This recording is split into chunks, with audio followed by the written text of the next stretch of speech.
Hello, Melted Guy here with another podcast, maybe short, maybe long. I never can tell. Once I get into it, I don't know where it's going, but we're going to go somewhere, I'll assure you.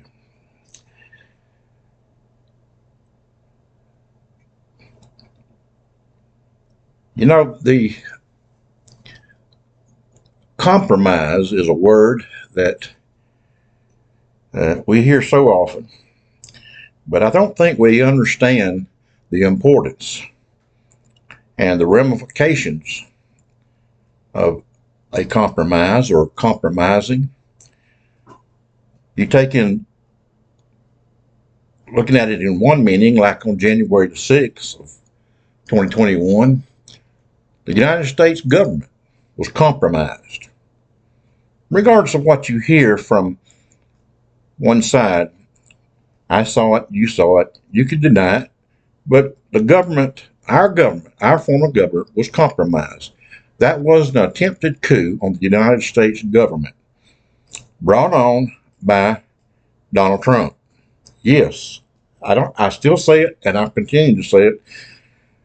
Like I said many times before, who am I going to believe? All of the right, or am I going to believe my lying eyes? I know what I saw. I know what I heard. But anyway, that was a compromise. I don't want to talk about January the 6th. That's not the discussion today.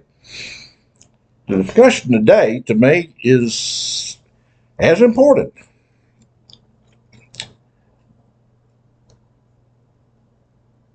Because what I see has happened since 2016, steadily, day by day, year by year, the compromising of something very precious to many people in this country, and that is the church. I'll make this statement, and I do not like to say never, that I will never do this again, or I'll never say that again, or I'll never, it's just too final. But I'm saying it today. Whether I stick to it or not, I mean it today. I will never will I go to an organized church again. It has been sullied. It is not what it was. And do not be mistaken. I'm not alone in this. There are thousands of us out there that have left the church. And I hate to even say it that way. Leaving the church is not in me to say that. But I'm saying it.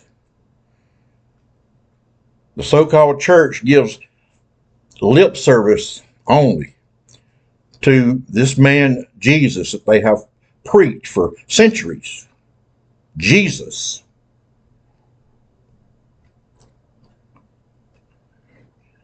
But Jesus plays second fiddle and has played second fiddle since the inception of the 2016 outcome of the election since Donald Trump.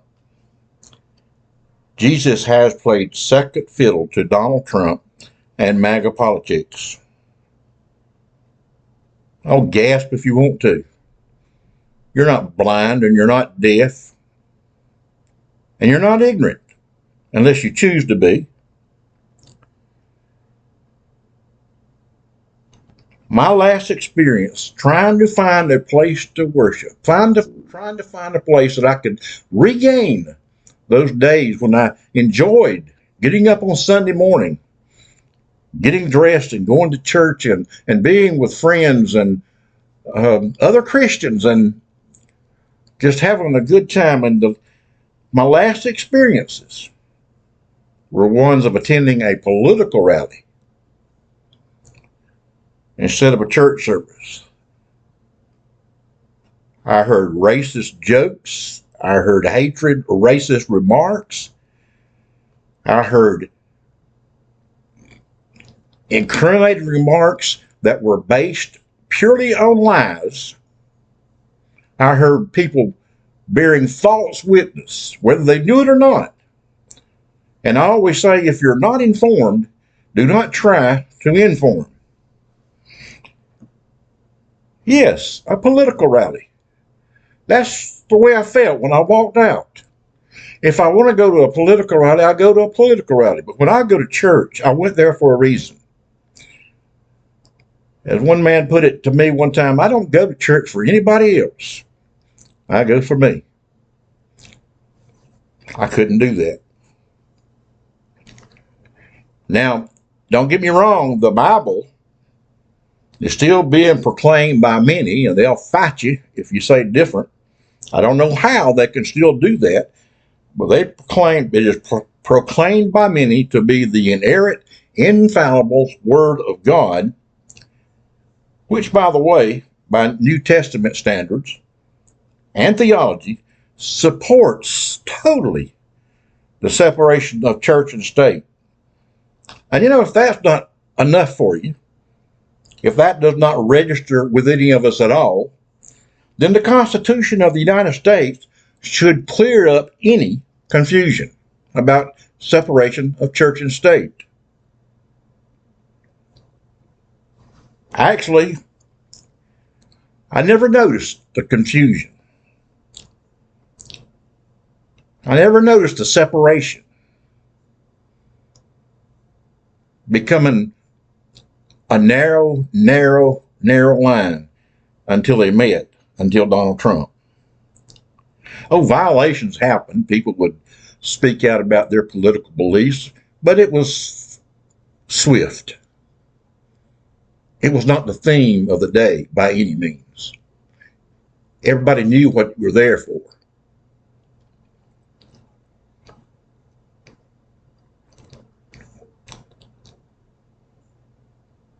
But since Donald Trump,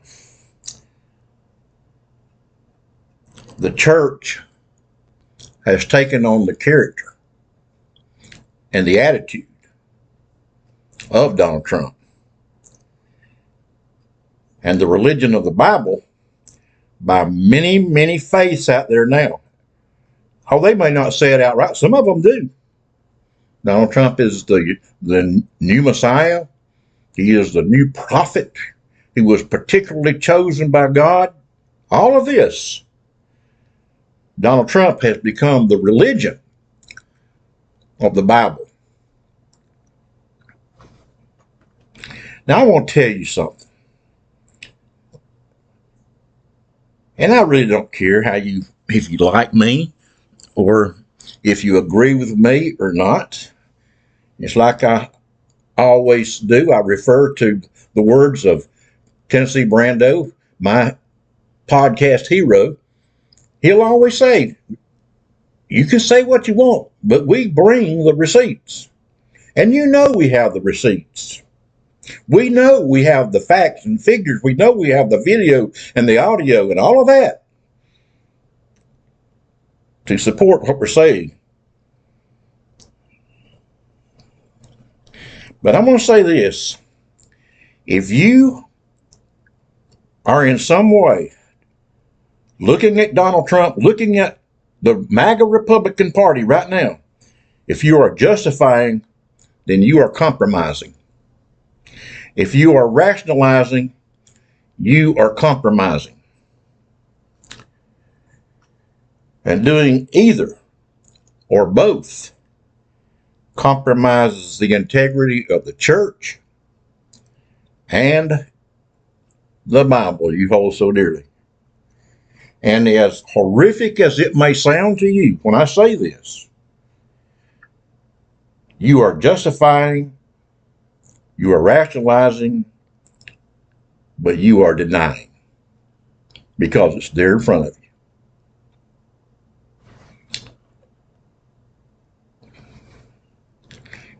I remember a song that I used to love to hear so much in church when I was a boy called Precious Memories. And that's where I feel my greatest loss. Those precious memories. Church and family coming together. Church and friends coming together.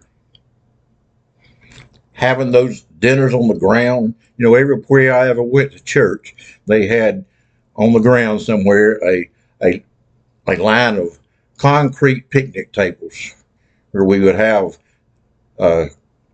homecoming dinner on the ground, family reunion, dinner on the ground. Just a joyful, joyful time.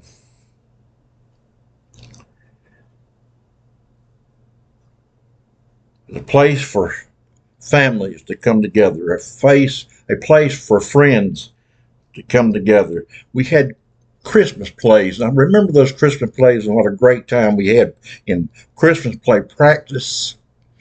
It was just joyful. The Easter egg hunts. You know, these may sound silly to you, but they are precious memories. And in the worship service itself, where it was all right to weep, all right to laugh, all right to hug one another, knowing that we all shared similar feelings and we all shared similar beliefs. And if we disagreed, we were in church. We all believed in God. It was a place and time when the message of Jesus that you preach so loudly was one of love, one of tolerance, one of sympathies and empathy, inclusion. Why? Because our faith then was not a weapon. It was not a path to power. It was not pulled out of some dark closet to show off as if to say, look, my favorite book, and I have many at home, so like me, love me, get out of my way, but be sure and vote for me.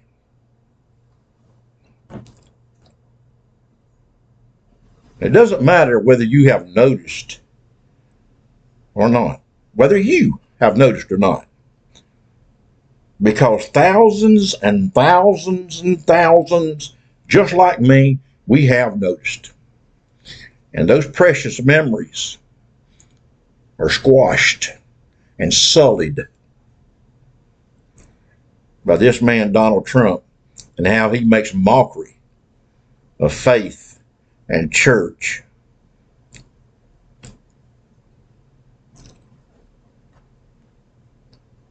My decision to say I may never attend another organized church is not because of MAGA. It's not because of Donald Trump. No, sir. Understand me and the many others like me. It is not because of these people and that man. It is because we noticed how so many of you listened to and fell easily for the evil that Trump and MAGA spewed out to this country. It is you. And again, you know who you is. It is that you and how you let Donald Trump and the MAGA cult infiltrate their very most precious memories of so many. Justify and rationalize and show me. I'm ready to listen. I'm ready to see. Justify and rationalize how Trump resembles any aspect of what many still refer to as that old-time religion. And the commandments, you know the 10 commandments? Name one commandment that Donald Trump has not violated over and over again. And for you to see, you've got to be honest with yourself. Name one commandment this man has not violated many times. I could go through every commandment, but I'm not going to. I ask myself, why would I? I am so tired of spitting in the wind and being a man that has lost his faith, lost my weight away from the light, of the church. I'm tired of that. I had friends, many friends, especially one, a very dear friend, of whom I would never believe could fall for the lies and the pretense, the pure evil that is Donald John Trump. You say that's too harsh? It may be. But I ask you to look around what Donald Trump's done, trying to be honest with yourself. If for the first time, look around the church, around the country, but the church is what I'm talking about today. The Bible, your faith. Look around. Look at your children. Look at your grandchildren. Look around this country. Take a poll of the thousands I know who have left what is now the remnants of the real church.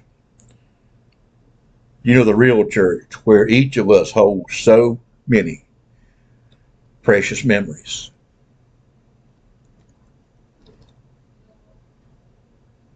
So why am I glad Donald Trump is a Christian, like he proclaims? Well, what in the world would he have done to the church and to this country under a different declaration? I shudder to think.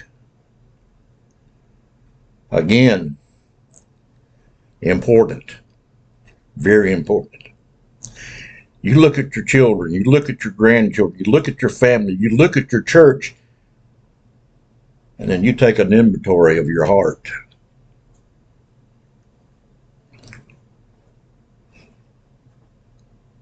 And I'm just going to ask you this. Well, this is the way I feel. It's what I'm going to do. You go out.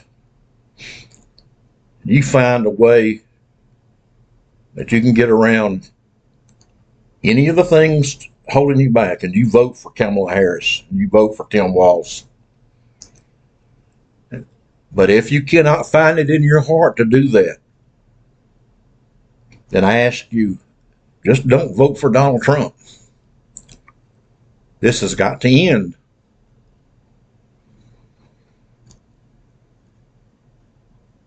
When you get to those polls and you get in that booth and you take that pen to fill in the blanks or to pull a lever or whatever you do, you think about what I said here today in this short time.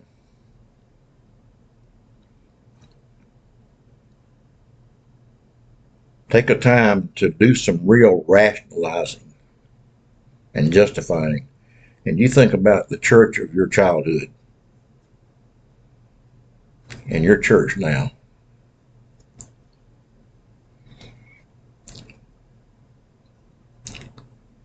I want you to give me a thumbs up if you can. You can't, I understand. Give me a thumbs up and subscribe to my podcast. I want you to go on YouTube and other places and find Tennessee Brando and Texas Paul and Midas Touch Network. Rachel Maddow's out there. She's always got something good to say. She tells it like it is. Ari Melber's the same way. They're all out there. And again, as I always say, you go to Fox Network and you listen to them too. And you compare what all the others are saying compared to what Fox is saying. You listen to them, Texas Paul and Tennessee Brando, and give them a thumbs up and subscribe to their podcast. We need more and more to get this message out before November 5th. I'm not going to say this is the most important lecture. It's been said so many times. You know it by now. But we're not talking about saving of our democracy today. We're not talking about saving of our country. We're talking about something that's even more precious to many, many, many of us. And that is the saving of our church in America.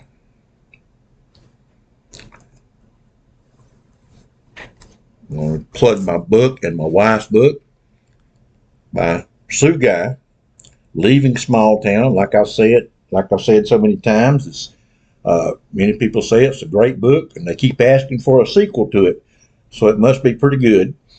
I thought it was, and I asked for the same thing. Leaving Small Town by Sue Guy. My book, The Offspring of Ignorance. You can find both of them on Amazon by Sue Guy, Leaving Small Town, by J. Milton Guy, The Offspring of Ignorance. Go out and buy them, and you share them with friends. Until our next roundup, I'm saying goodbye, but I'll be back soon, I'll assure you.